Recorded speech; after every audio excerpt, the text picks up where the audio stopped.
সবাইকে good morning. কেমন আছেন সবাই? আমি আগের থেকে অনেকটাই ভালো আছি। আজ প্রায় 1 মাস হলো আমার জ্বর আর কাশি।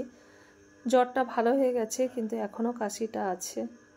আমি ঠাকুর বাড়িতে গেছিলাম, ওখানে গিয়ে ঠান্ডা জলে স্নান করেছিলাম। তারপরে বাড়িতে এসেই আমার জ্বর আর কাশি, কিন্তু আগের থেকে অনেকটাই ভালো আছি। কী রান্না করছি দেখাই। শিম, আলু, বেগুন, কচু, মূলা দিয়ে একটা তরকারি করছি। আর এখানে এই যে ফুলকপি আর আলু তরকারি করবো, কেটে নিয়েছি। কচু আর ঢেঁড়স দিয়ে তেঁতুলিয়ে টক করবো। খাওয়া দাওয়া করে রেস্ট নিয়ে বেরিয়ে পড়েছি ডিপির কাজে। রানী, তুমি থাকো, আমি এক্ষুনি আসবো। টাটা রানী, টাটা, থাকো, আমি এক্ষুনি আসবো। আজকের আমরা এসেছি বিথিকাদির বাড়িতে। আজকের বিথিকাদির বাড়িতেই আমরা সব দাদা মায়েরা বসবো আর উৎসব নিয়ে আলোচনা হবে। সবাই পরপর আসছে। এই যে খুকুমা, বিথিকাদি, এই বাড়িটাই বিথিকাদির বাড়ি। চাইছেন যে আমরা 26 বড় করে উৎসব করব, সেটা না চাইলে তো হবে না। সবাই যদি না চাই কি করে? আমি ছোট ছোট উৎসব করবো, আবার বড় উৎসব করবো, সেটা করা স্বপ্ন আমি আবার মানুষের বলছি। লেকিন কাজে যেমন উৎসব হচ্ছে তেমনই হবে। এটা আমাদের যাতে সুন্দর করে হয়। আর যেটা বলছেন এমনভাবে উৎসব করবি যাতে মৌমাছি চাকে ঢিল মারলে যেরকম চারদিক থেকে লোক জড়ো হয়ে আসে, মানে বিচ্ছিন্নভাবে ছড়িয়ে ছিটিয়ে গড়গড় করে লোক আসতে থাকে, সেই রকম যেন মানুষ জন আসে। এটা কিন্তু দাদা চাইছেন, আচার্য দেবের নির্দেশটাই বলছে। মাঝে মাঝে এবার না প্রতিদিন তো আমি তো পারবো না। আমরা এরকম করতে পারি তো। গুরু ভাই আছে, আজের এই গুরু ভাইয়ের বাড়িতে সেটা বলছি আমি, দাদা বলতে দাও আমাকে। মানে কি করবো আমরা, করবো এইরকমই। ধরুন এখানে কতজন আসছি, 10-12 জন বা 6 জন হলো, এতজন কাটলো না, কাজ থাকতেই পারে মানুষের। জোর জবরদস্তি করবো না, কাউকে যে প্রেশার ক্রিয়েট করে সেই হবে না। দিদির বাড়িতে 2 দিন করলাম পর পর, তারপরে দেখা গেল এই পরে কারো একজন মায়ের বাড়িতে করলাম 2 দিন, আবার আরেকজনের বাড়িতে 2 দিন। এই রকম করে প্রার্থনাটা রোটেশনালি করলে কি হবে, তাহলে সবাই ইষ্টমুখী হবে। আর রবিবার সকালে কিন্তু প্রত্যেকে যাবেন, যেন ভরে যায়। দাদা মানে আমরা অনেক মন্দিরে গিয়েছি তো, প্রার্থনায় লোক দেখে না আমি নিজে হা হয়ে গেছি, যে আমার মানে ফার্স্ট দেখা এত লোক জীবনে দেখিনি আমি, যে প্রার্থনা এমনি নর্মাল আর কি, যে এত প্রার্থনার লোক হতে পারে। এইটা আচার্যদের চাইছেন, তাহলে ওনাকে খুশি করা আমাদের কর্তব্য, দায়িত্ব। এই যে সুবোধদা কত কথা বলছে, দাদা বললেন, এইগুলো আমরা কেন বলতে এসেছি, সব আচার্যদেরকে খুশি করার জন্য, তাই না? হ্যাঁ, আমার ঠাকুর একা একা থাকে, বসে কাঁদে, এই যে মন্দির হয়ে যাচ্ছে, মন্দিরে প্রার্থনা করার লোকছে, হাত জোড়ো করে বলছেন তো সবাই দয়া করে মন্দিরে যে প্রার্থনা করো, ঠাকুরের কিন্তু প্রার্থনা করো। তাহলে এইটা গেল, এইটা কিন্তু প্রধান একদম আচার্যদেবের ফার্স্ট বলা। এই দুটো মনে রাখবেন, ভালো করে মনে রাখবেন। তারপরে কাজ হবে আমাদের কি, এইবারে দাদা বলছেন যখন আমরা উৎসবের নিবেদন হয়, বলছে প্রত্যেকে গ্রুপ করে যেতে। ধরুন এই যে এখানে গ্রুপ হলো না একটা ভালো, 5-7 জন 10 জন, তাহলে এই পাড়ায় আরো অনেকে আছে নন দীক্ষিত, অনেকে আছে, তাদের কাছে কেমন করে প্রার্থনা, মানে তাদেরকে নিমন্ত্রণ কেমন করে করবেন সেইটাও আচার্যদেব দয়া করে বলে দিলেন। কিভাবে, হাত জোড়ো করে বলছে, মাথা নিচু করে সবাইকে হাসি মুখে বলার জন্য, যেন উৎসবে তারা যেন প্রসাদ খেতে যায়। আর কারো থেকে আমরা বলছে কোনো কিচ্ছু চাইবেন না, কোনো কিছু চাওয়ার দরকার নেই। কারা দেবো এই অর্ঘ, তাহলে 20 লক্ষ টাকা যে এটা খরচা হবে এইবারে, কারা দেবে, এটা একটা প্রশ্ন।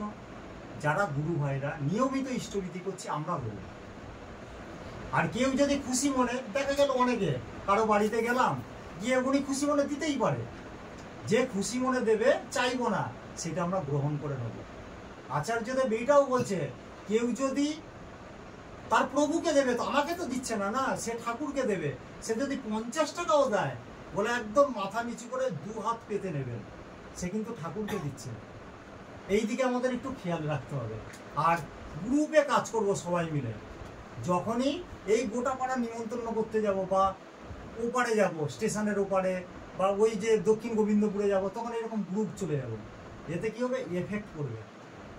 আচার্যদেবের কথা এটা, যে উপযোজনা কেন্দ্রে যেন গান করতে পারে, প্রার্থনা, হ্যাঁ ওইটা যেন পারে আর কি, গান মানে প্রার্থনা আর কি, সেটা যেন পারে। এটা মাস্ট বি শিখতে বলছেন। আমাকে তো শিখে দাও না, তার কেউ গান হারমোনি বাজিয়ে প্রার্থনাটা। হ্যাঁ তুমি চেষ্টা করতে পারবে, আমার ইচ্ছে প্রচুর ইচ্ছে। চলে যাবে আমি চলে যাবে হ্যাঁ। 2 প্রত্যেকের বাড়িতে প্রার্থনা। আমরা দরকার হলে আজকে এই আমি এই গুরু ভাইয়ের বাড়িতে আমরা 5-6 জন মিলে প্রার্থনা করলাম, কালকে ওই গুরু ভাইয়ের বাড়িতে প্রার্থনা করলাম, আবার সপ্তাহে একদিন উপজনা কেন্দ্রে আমরা প্রার্থনা করি। যদি ফোন নাম্বার দাও আমরা কিন্তু ডাকবো এইগুলো। তারপরে রিনামা, তারপরে সীমামা, 8538 এই পাড়ায় এই 5 এটা দাও তো। আচ্ছা তারপরে নাম বলো, সেকেন্ড নাম। না মনে নেই, পরে দিয়ে দেবে তোমার নাম। আচ্ছা রিনা দাস। এটা কিন্তু শুধু আজকের বা এই উৎসবের জন্য নয়, এটা সারা বছরের জন্য করা হচ্ছে।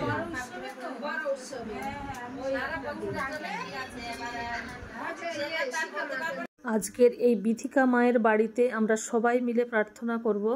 এখন 4:43 বাজে, 45-এ প্রার্থনা।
আমাদের কাকদ্বীপ সৎসঙ্গ বিহার মন্দিরের বাৎসরিক মহোৎসব এখনও প্রায় 1 মাস 3-4 দিন বাকি। মনে হচ্ছে এখন থেকেই আমাদের আনন্দ শুরু হয়ে গেছে। ভিডিওটি আজ এ পর্যন্তই। আবার পরের ভিডিওতে আগামীকাল দেখা হবে। সবাইকে জয় গুরু।